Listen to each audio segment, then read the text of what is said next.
বুড়িচং থানার মোকাম ইউনিয়নে 27টি গ্রাম আছে। 27টি গ্রামের ইতিহাস আমি বলবো ছন্দে ছন্দে।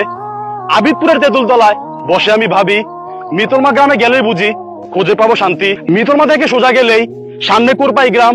ফুলের রাজ্যে হারিয়ে যায় সারা দেশে যার সুনাম। নিমসার সেরা কাঁচামালের জন্য সারা বাংলাদেশে তা জানে। মাধবপুরে কোনো সরকারি বিদ্যালয় নেই, ইউনিয়ন পরিষদ আছে মোকামে। পরিহলপাড়া মোকামের প্রাণকেন্দ্র, সকল লোকে তা বলে।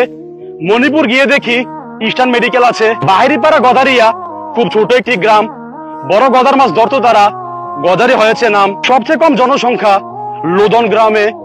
হরিণ শিকারের ইতিহাস আছে, তাই তো লোকে শিকারপুর বলে। ভাটি অঞ্চলের মানুষের নামে হয়েছে ভারী কোটা, মানুষগুলো নম্রভদ্র, সবসময় তারা সেরা। নূর ফাউন্ডেশন বাস্কিতা গ্রামে নামাজি শিশুদের দিয়েছে পুরস্কার।